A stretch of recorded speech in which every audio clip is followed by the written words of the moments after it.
Now, let's go back to our php.ini file and have a look. We've got error reporting currently set to E-all. So we are reporting errors back to ourselves as we're developing. Now, what happens if I want to report errors, strict errors, for example? Well, this doesn't include e-strict. So what I can do is I can specify to say and e_strict.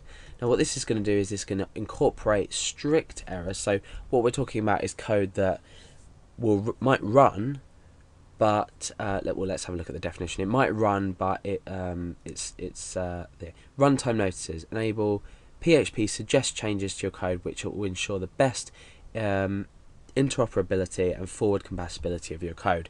So it's basically giving you messages about your code itself rather than errors that you might be coming across. So you don't need to include this, but maybe it's a good idea if you want that kind of error reporting to show. However, we've used this ampersand here, but what we can do is we can say, let's say E-all, and use this symbol to say, well, we can say ampersand as well. We can say not including E something else. So we could say not including E notice. I've just noticed as well this example is actually written up here. So yeah, I wasn't looking at it, but coincidence. So error reporting E-all and E notice. So what you could do is you could specify it like this, which will show all errors except for notices and coding standard warnings. So it's not going to show it's not going to show notices, and the coding standards warning is the e-strict part of it. So remember, E-all doesn't show e-strict.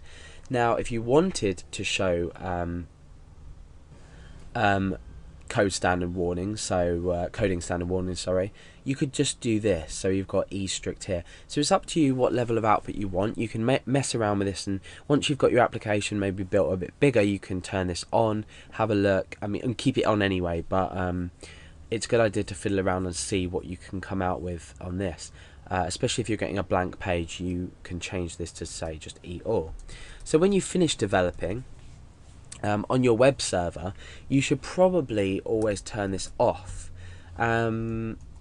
Why? The reason being is that if errors do occur on your page, especially e-strict notices, you don't want your viewers to, or your visitors on your website, to be seeing e-strict notices, nor do you want them to see errors if you've maybe trying to include a file somewhere. For example, if you're trying to include a file somewhere and it can't be found and you're returning an error, what's happening is then they're understanding the structure of your website.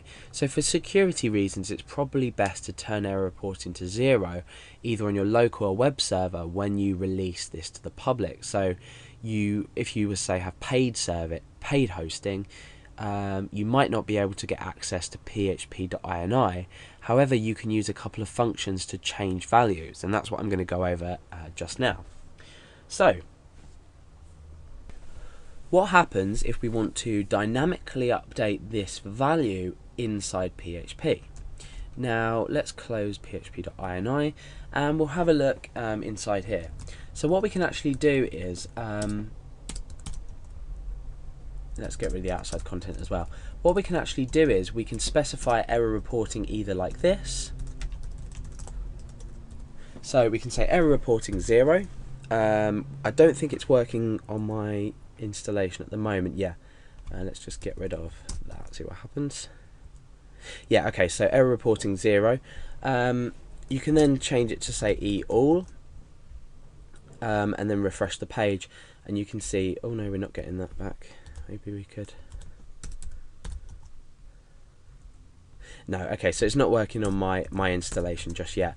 However, you can use error reporting maybe on like a public server.